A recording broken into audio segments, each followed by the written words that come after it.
This is part 3 of a 6-part series. Recall where we left off in part 2. We had used a decoding mechanism in conjunction with the book The Catcher in the Rye to arrive at this batch of letters. And what I want to do now is analyze various images we see in the movie so as to get a clue as to where to begin when constructing a message from these letters.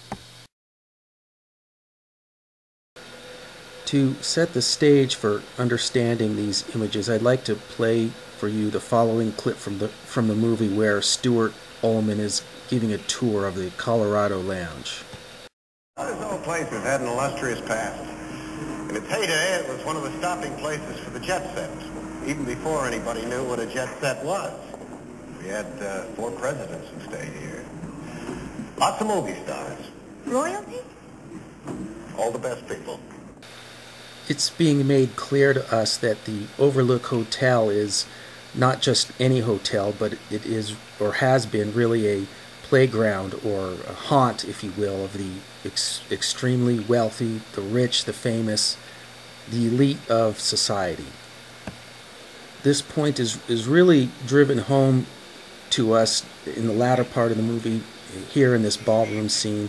Clearly, these people here are not merely well-off or upper middle class. They are extremely well-off. They're wealthy. This is an aspect of the movie that doesn't get a whole lot of attention, but I think it's worth noting that the very last image Kubrick leaves us is this image. And people tend to focus on Jack Torrance being there. They're speculating on what Kubrick is trying to say, but I think you should also give a lot of consideration to the people he's surrounded by. Again, these are clearly wealthy people. They are the, I guess what you would call the 1% of our society. Now, I just said our society, and I'm speaking as an American. I think it would be more accurate to say that Kubrick is calling attention to the extremely wealthy in British society, and I would like to take a couple minutes to justify that assertion. Of the 5 ghostly entities we hear actually speak, 4 of them are speaking with British accents.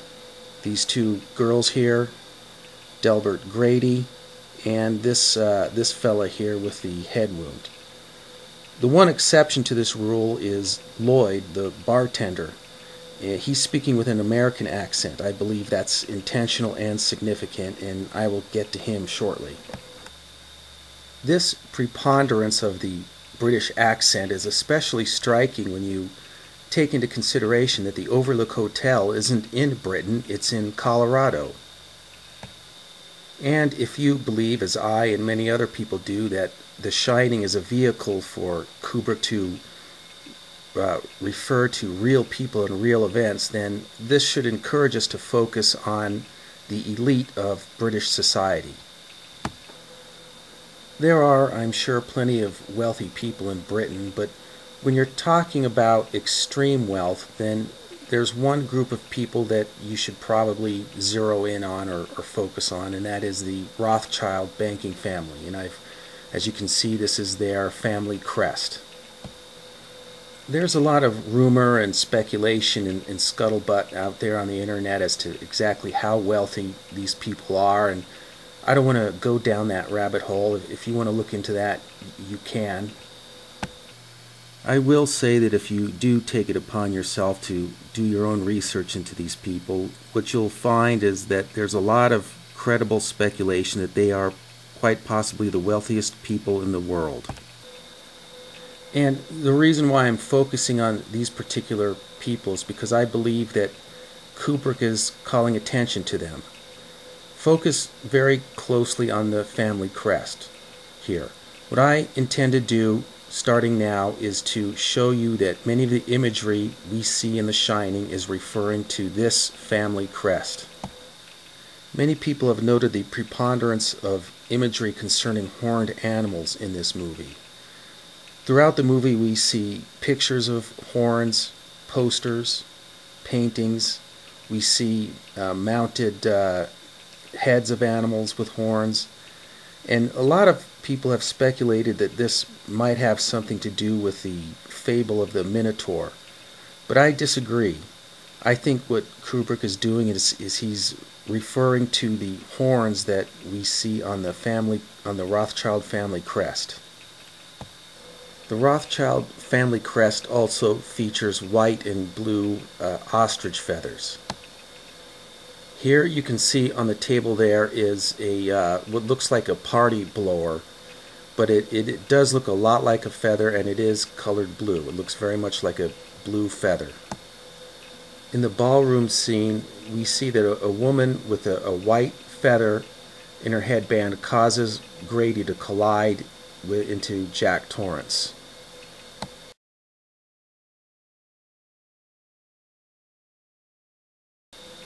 In the early part of the movie, just after Danny has his first vision, we see propped up against the wall, the bedroom wall there, it looks like a child's drawing of a cat, but I believe what's going on here is Kubrick is referring to the lion that we see on the family crest. Before I became aware of the Rothschild angle in The Shining, one of the things that puzzled me was this scene in the Torrance apartment kitchen. I got the impression that Kubrick was trying to draw our attention to something on that poster there by leaning that broom handle stick against the wall like that. But after I started looking for references to the Rothschilds, I realized that what he's pointing to there is a single ear of corn, or to put it another way, he's pointing out a unicorn. In the Rothschild family crest, you will see 5 arrows, and at the beginning of the movie, you can see at the entrance to the hedge maze, there are 5 battlements, and they are all shaped like arrowheads. Also, when Danny and Dick Halloran are talking in the kitchen, you can see that placed menacingly just above Danny's head in the background there, if you count carefully, you will find those are 5 downward pointing knives. At the beginning of the video, recall that I commented on the ubiquitousness of the exit signs. Just as common are these red fire bell alarms we see everywhere in the Overlook Hotel. If you look at these objects closely, you will see that they're not a pure red, but at the very center they are silver colored. And I believe what's going on here is Kubrick is calling attention to the red shield with a silver center that is found on the Rothschild family crest. More than a few people have noted that at the beginning of the movie, Stuart Ullman refers to the murderous caretaker Grady as Charles Grady. But then when Jack Torrance is speaking with Grady in the restroom, we find out that his name is actually Delbert Grady, not Charles. This must have been intentional on Kubrick's part, and I think there are several reasons for him doing this. One reason is he wants to call attention to the name Delbert. He wants us to be surprised or taken aback when we hear that name when we are expecting to hear the name Charles. I think he's trying to encourage us to think about this name Delbert. And when we do so, we find an interesting thing, and that is the letters in Delbert can be rearranged into the phrase red belt. This is significant because when you look at the Rothschild family crest, one of the major features is that it has a red belt, as you can see there. And furthermore, Kubrick actually shows us a red belt in that unforgettable scene with the 2 ghosts in the room. If you look closely in the background there on the dresser, you can see what appears to be a red belt.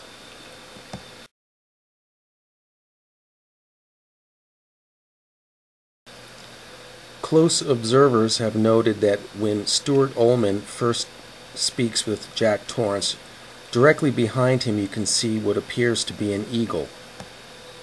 And the common assumption to make is that that eagle is the American bald eagle.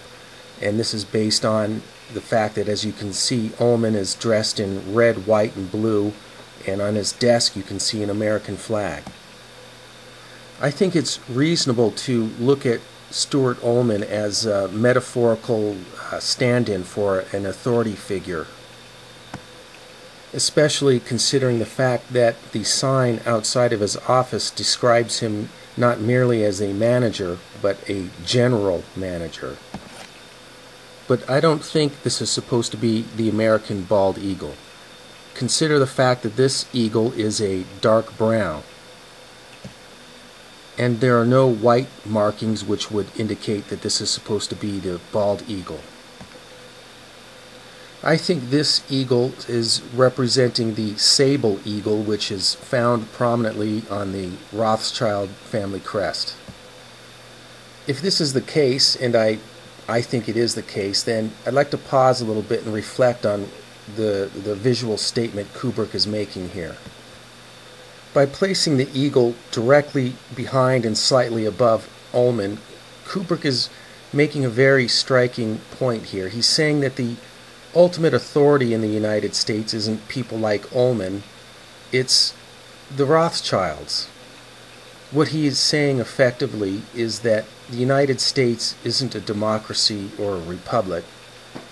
Kubrick is saying that the United States is a plutocracy, and the plutocrats which ultimately rule over us are the Rothschilds.